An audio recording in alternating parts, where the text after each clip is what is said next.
Okay, so we end our discussion of the trigonometric functions by some less easy identities, which should be known, plus some examples.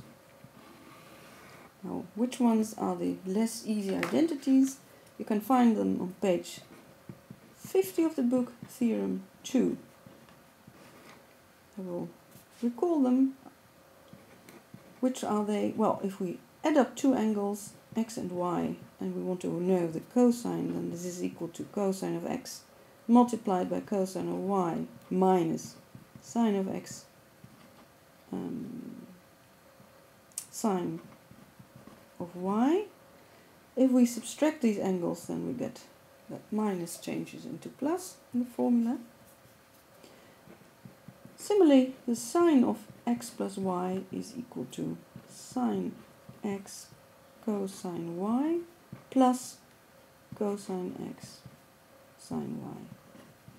Now this gives us also very easy expressions for cosine and sine of the double angle. So we plug in y equal to x as well, and then we get cosine of 2x is equal to, well, cosine x multiplied by cosine x gives us cosine squared of x minus sine of x multiplied by sine of x gives us sine squared of x.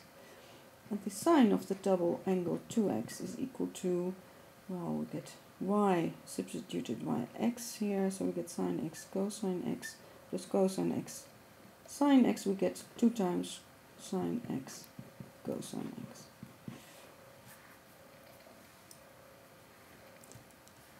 Now the funny thing is, you should look at this formula. The expression for the cosine of the double angle is the difference of squares of cosine and sine, but we also know something about the sum of these squares, and we can use this to find some nice identities. So what are they? Recall, I will write again the formula for the cosine of the double angle, and now by the Pythagorean identity, we know that the sum of these squares is equal to 1. We can use this in a quite nice way. Let us first add these equations. So on the left-hand side, we get cosine 2x plus 1. On the right-hand side, we get 2 times squared of the cosine, but minus sine squared plus sine squared gives us 0. So we get this formula, and we get a very nice expression of the squared of the cosine in terms of the cosine of the double angle. We divide both sides by 2, and we get 1/2 plus 1/2 times cosine of 2x. Okay, but we can do the same trick by subtraction. So we now subtract these equalities, and then we get on the left-hand side cosine of 2x minus 1. On the right-hand side, well, we subtract these cosine squared, so they cancel, and we get minus 2 times sine squared. And if we now divide both sides by minus 2, we get sine squared of x. We divide this one also by minus 2, we get minus 1 over minus 2 is plus 1/2, and we get minus 1/2 cosine 2x. This will come back. So, these are the identities. Now we'll give you some examples. Example 1, which can be deduced already from the previous page. So suppose that we want to calculate for instance, sine of 5 pi over 6. 5 pi over 6 is somewhere here.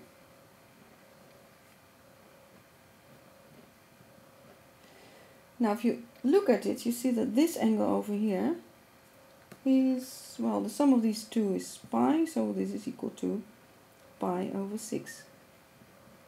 But we know sine and cosine of pi over 6.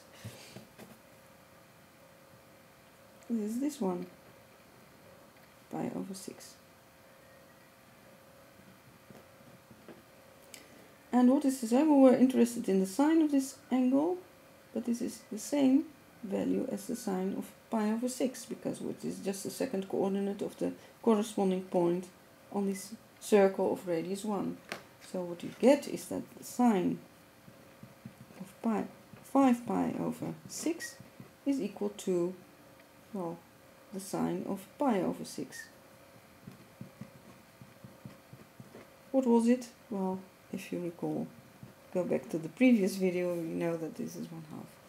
And the same you can, if you want to know, for instance, the cosine of 7 pi over 6, then you see that you will getting somewhere over here. You add to pi, you add one piece of pi of angle pi over 6. And again, by looking at these pictures, you can see that this is equal, well, the cosine of 7 pi over 6 should be something negative, because this thing has a negative x-coordinate, and it is equal to, the length of it is equal to the cosine of pi over 6, so we get minus cosine pi over 6 is equal to minus 1/2 square root of 3. So you can play a very nice game with these known angles.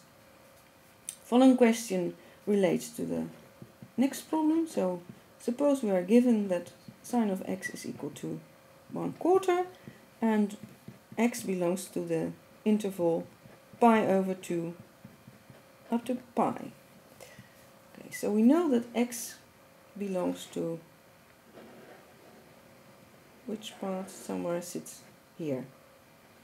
X is sitting in this part of the circle, so the angle x. Now I know sine of x is 1/4, so we divide up 1 into 4 pieces, so 1/4 is somewhere here. So this should be, in fact, our angle x, which we don't know. We're not caring about it,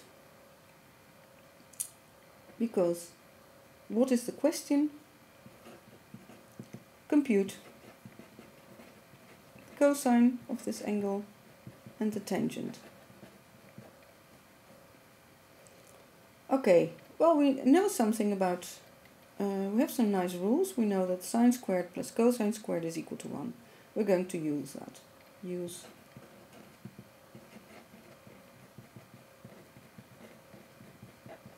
It's the nicest, the simplest one, which gives us a direct relation between sine and cosine of the same angle.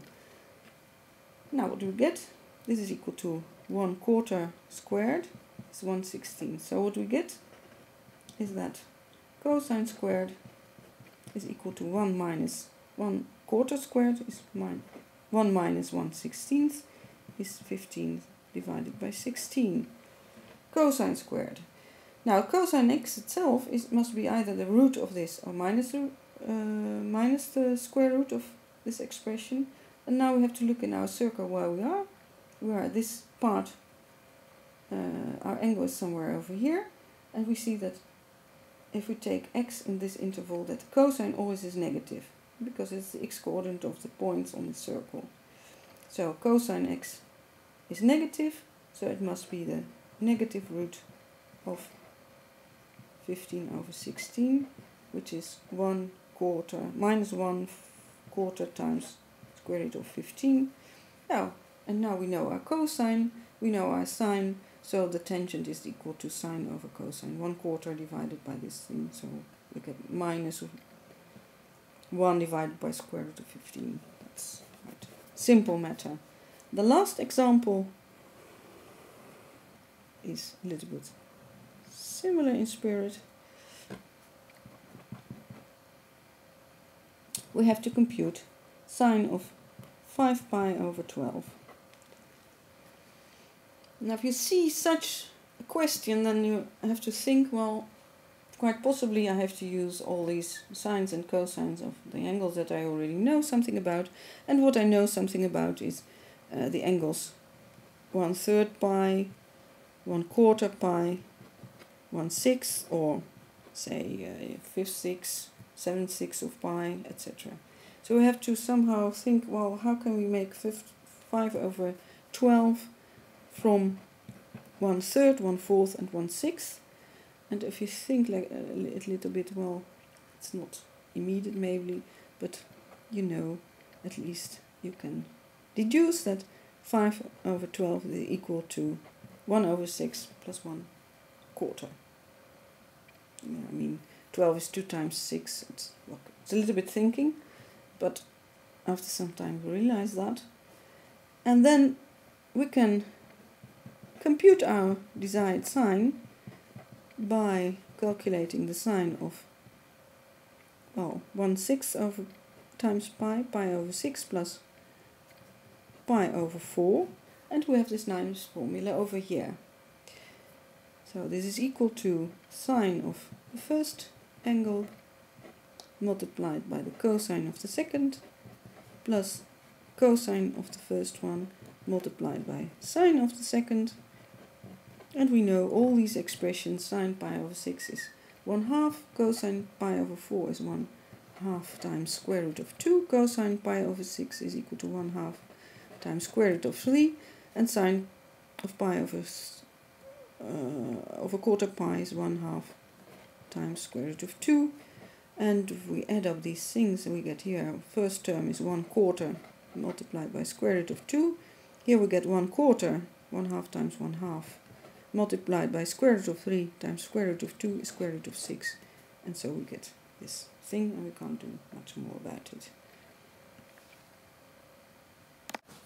I still have to mention one omission in this video, namely the case where we want to consider the sign of the difference between two angles x and y.